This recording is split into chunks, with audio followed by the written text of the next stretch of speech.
YouTube, hello. I don't know if you caught my very brief total mistake broadcast. I'm playing with the iPad here, uh, and also doing Facebook at the same time, getting charts from the Facebook live stream. So if you are on my Facebook channel, you get the behind the scenes of me getting frustrated at trying to get this stupid thing to work. And see, that's really the fun part. Okay, so we'll go straight into the action here. This is a little late. Had some obligations tonight. That happens. Okay, so today we actually did. We got a gap down in the S&P, and for forward reference, when I say stocks, it means S&P 500, right? Unless I say otherwise, because sometimes I do some Dow trades through DDM, leveraged ETF. Otherwise, unless said otherwise, it's all S&P. That's the one that really matters at the end of the day, in my opinion. So we did have a pretty nice little gap down in the ES last night. Yeah, and once again, I was not on last night either. Um, Weather gets weird down here in the Sunshine State sometimes, and even us people living in paradise get a little under the weather. So we did have a gap down a good chunk of the day. They started buying this thing back up later towards the close. And as we stand right now, we are up 13 and a half points. Once again, still hovering around that 2600 level. We're starting to consolidate here, which makes me a little shaky. Just for the simple fact that when you have a wave and then a consolidation, usually it tends to go in the direction of the wave before it. But we'll see. I mean, this is early. We don't get a lot of the volume on S&Ps really until the morning. So we'll see right now. Coming down to some lighter time frames. A 4-hour chart. We'll try to see what to expect by tomorrow morning. Yeah, we're breaking above the 200 period moving average, which this thing had been riding for a while. Do have a 10 on the countdown though, which I'm liking. We're gonna have to see because there's still. How long is this candle? Can't see the thing. To reorientate my trading here. 20 minutes. So unless we have an all wave of selling coming in here, we will likely see a higher open tomorrow, which wouldn't surprise me in the least. Yeah, we still, that 200 actually came below 2600, which, considering the fact we're breaking, I don't know, I think we'll probably stay in that range again tomorrow if I had to be a guessing person. I mean, I'm not like razor sharp on the news like half these people online talking about Trump said this, and I'll say, I know the news. I know enough about what's going on with the news to know what is causing ripples here, but I'm not like, I mean, I don't rely specifically on the news to make my decisions. We all know that the economy is screwed up. We all know that. We all get it. Everybody's in debt. It's whatever. I mean, in these market conditions, it's all technical. But don't get me wrong. I'm not going to say don't look at the news because it's stupid and ignorant, but you really don't need it. So we're still consolidating here in the ES. Let's look at the actual SPX itself, even though these two are practically a mirror image.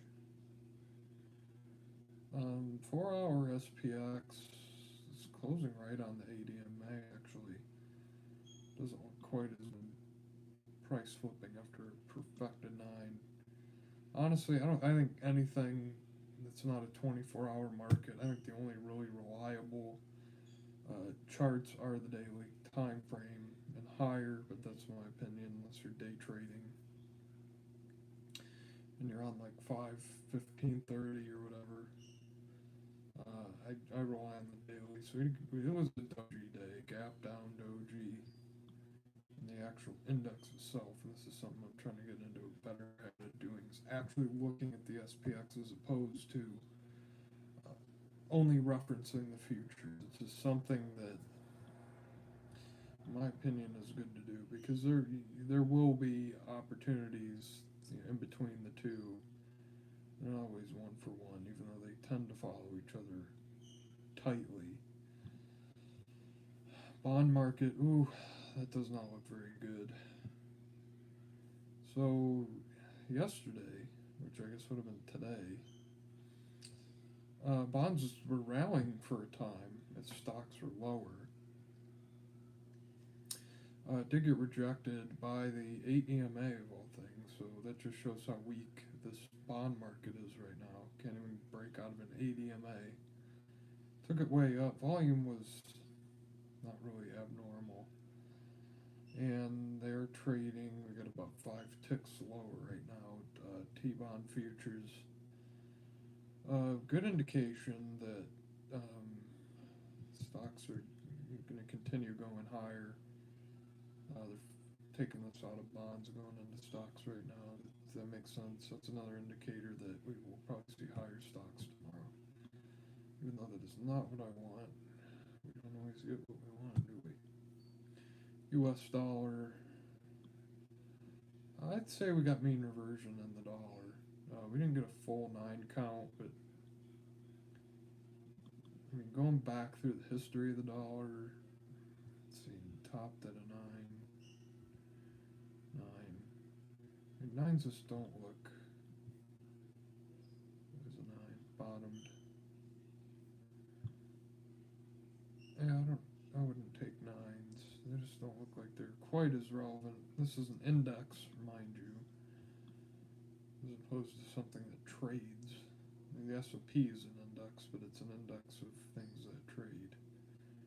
And the dollar is like Eurocentric, relies on like one thing, so with a few other things, it's not quite as, diversified and weighted. Just my opinion. The dollar was slightly weaker today. We did come up to the 8 EMA. Dollar is, yes, it is open right now. So this is yesterday. TradingView works. Beautiful. So it looks like we're headed back down. Bounced perfectly off the setup trend line. I just can't even believe it. Not really doing a lot in the currency space. When I actually do, I think I've said before, it's usually euro. There's a relatively liquid ETF on the euro. And looking at the euro, basically looks like we're just back testing the 114.8, 114.6 kind of range there. And some people like say that, it's got to be an exact number. I don't use exact numbers. I'll take a closing level in a range, and I'll take wicks and things. But technical analysis is not an exact science. It's not like it's going to bounce off this level. It's like it's going to bounce off this level, give or take, like here, and you have this area. You got to give or take a little bit, because this isn't like tick by tick. You're going to get the bottom. That's not how technical analysis works. That's why everybody has a problem with it, because they expect it to call exact levels, exact bottoms, exact numbers. No, it doesn't do that. It helps give you probabilities of what's going to happen next. That's it. And as a trader, that's all that matters. So we do have about a 30 pip range here in the euro. And it looks like basically what's going on with the euro is it's back testing. You break out, retest the breakout level, and then continue going higher, typically, is the rule of thumb. Back to the 8. So if I was a betting man, and I always say this because technically I am, trading is, that's what it is. I'd say the euro's going higher, dollar index is going to get crushed, and things are going to be looking a little bit better for at least some of these commodities in here. Gold, quite possibly silver. The eggs, which I got burned, and soybeans. You all know that. Bummer. I'm gonna stop complaining. Yeah, gold's sitting still in that same range. Nothing. This is why I'm thinking about cutting this show down to maybe like 2 days a week. Natural gas. I don't know what exactly is going on here. I think I talked about this last week about a short in natural gas. We just got to see like some element of retracement here, because you saw it, like, I mean, coming off the highs at 470, just about was the highest close I'm clocking up here down to just below $3. I mean, that's huge. And we're going to get the 50% retracement to see if that lines up with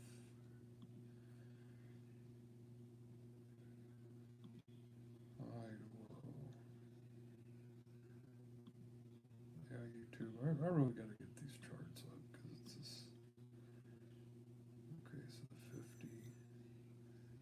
Yeah, about 380 is a 50% retracement, which comes right up to the setup trend line, right up to this 50-day moving average. Yeah, so that's probably going to be the short for natural gas.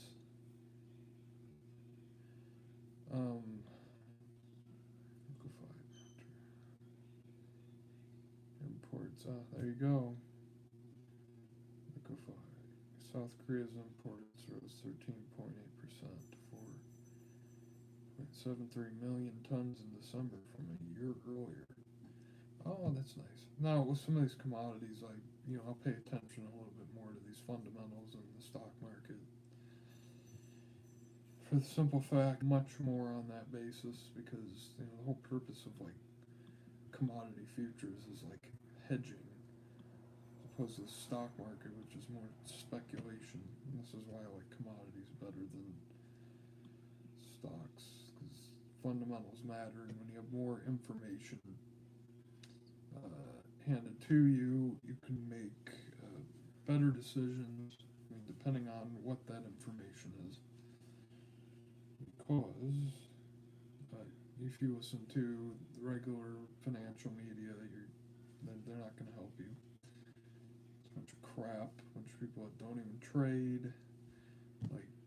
I have more trading experience, I'm willing to bet, than half the people on CNBC.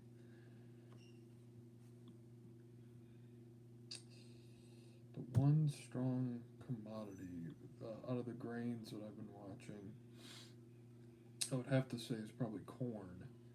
They did make a lower high here, but they did bounce it just a little bit higher than the prior low on the daily time frame. We do have this resistance at about 385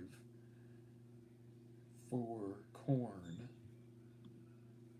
which I don't think should be too hard to break out. I mean, we're really not oversold here. It looks like this is starting to bunch up into a range.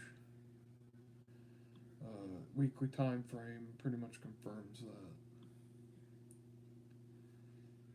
Still, yeah, I mean, it's not. I definitely would say we've got a range here. 340 to 406. So there's another 20 points in there. If this thing really stays in this range like this, which would be very beneficial. So corn looks like it trades. You get big rallies to the top, big sell-offs to the bottom of the range. And for those of you on YouTube, I don't know if I disclose this, but I've been watching the grain market. Just, corn, wheat, soybeans, just to throw some new products in there. I like to be a little bit more centralized when I'm trading. Always crude oil, always watching the dollar and metal and at least one major stock index. But I mean, recently, like with stocks, my trade hasn't popped up yet, and I've added a position in there, and I'm just waiting. So I'm just looking for more products. And corn, soybeans, and wheat, I think, are a good place because since I don't trade the futures, I would be trading options on their ETFs. All three of those products have ETFs with options. Lower volume kind of ETFs, but you can still do something in the options. You just have to be a little bit longer term focused. You can buy low volume options if you are trading longer term, and you can make profits. You just got to be careful because when you're trading SPY options, you can sit there and buy and sell those things all day long. But some of these other products, like I've experienced in the past, it's just a matter of waiting. Oh, we can't forget Bitcoin. What the hell am I thinking? Yeah, Bitcoin got hammered last week. It kind of got like way too many levels. Like, I can't stand having a chart that's like got like 38 things. Like you see some of these guys on TradingView, and you look at their charts, and it's just I don't know how they even trade from those things. There's lines all over the place. It's like, man, a couple moving averages. Like, and I have the sequential. I don't have stochastic. 38 different RSI, stochastic. I don't know how they even read that stuff. This is coming to you from a novice. Novices are usually the ones with spaghetti string charts too. So, okay, so we did bounce. Bitcoin did at the bottom end of this range, but the fact that we did close below it tells me that support probably isn't very strong. I mean, they tried to defend it today. I just hope this doesn't become the same story as the 6,000 level, where we sit there forever and don't do anything. At this point, since we're already breaking below this, I'm fairly comfortable saying that probably another week or two, this thing's going to be gone, and we're going to be taking out the excuse me, prior lows around 3,100. Fairly comfortable saying that. The longer we sit here, the worse it's going to be. That's just the bottom line. Real story of the day. Let me see if I can find it. Pacific Gas and Electric. Yeah, down about 50% today. They did declare bankruptcy. They're going bye-bye. I was stupid. I've had a hell of a time with the stock because I was selling call options, all right, up in the top end when we were consolidating here. And so I was putting off call credit spreads all over the place up there and did okay. Didn't make a fortune by any means, but I mean, you pull in 10, 15 cents out of a credit spread, and you can get some good IVs. You can get some further out of the money stuff in this stock after moves like that. So I was pulling some out of there, selling these call credit spreads, and I bought puts after this initial gap down here. Sold the puts the Friday before this thing gapped down because I started getting nervous, and it went above the ADMA. That was, so I did everything right. But I just want to give this example because it's just good to know. All right. So then we had the first major move to the downside. All right. So that was 24 and a half all the way down the low of the day after the big gap down was $18. $6.50 move. All right, so I did buy some puts that day, which was a stupid FOMO move, Monday the 7th. And another big gap down. Gap down to 17 and a half. We got as low as, this is about $16 that day. Sold my puts. because they did hammer. All right, 1739 I have as a support level here. Sold my puts. You made $30, on 150, 20%. Whoop-de-doo, which on an options trade is really not even worth the risk. And then we get what happened today. It's one of those moments where you just gotta just forget about it and move on. Whatever. So Applied Materials are waiting on that to get hammered below the 50. ADMA's coming up, down 2.65% today. Lennar range bound now. I'm waiting for Lennar. This executive thinks the housing market swoon is overblown. Good luck with that one. Yeah, Lennar beat earnings. What do you do if you revise your earnings lower? Okay, I don't know the full story behind that, but I'm waiting for that short in Lennar, which we still don't quite have yet. Alcoa. Oh, they got killed. I think one of those hammers going on here. Close 28.79. Low is about just under 28 today. So nothing there yet. Verizon. Yeah, we got the 9. So a lot of these stocks are just getting overextended here. Perfect 9 gapping up. Just putting fuel on the fire. That's all it's doing. Bed Bath & Beyond continues rallying. Because, oh my gosh, they beat earnings. That's cool. Well, let's see the rest of the retail sector. I don't think they're going to be as good. I think a lot of their earnings are going to disappoint this year, and I'm getting ready to put my money where my mouth is. I'll sell Strangles. I don't even care, because I think it's going to be right this year.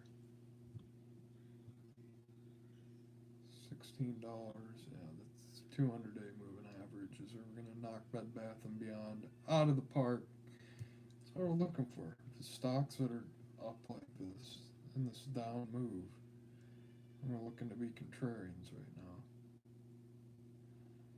So Procter & Gamble.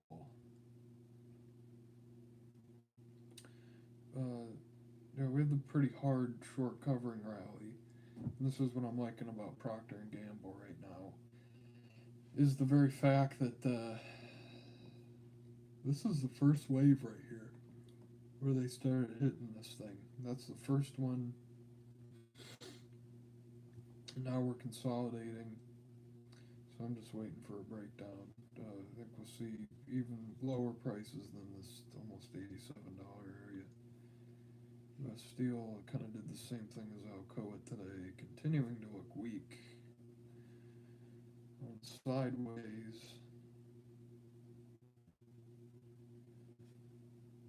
They're just having a lot of problems. US Steel is.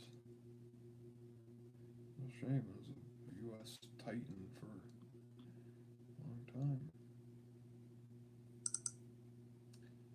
So on that note, yeah, pretty much everything else is.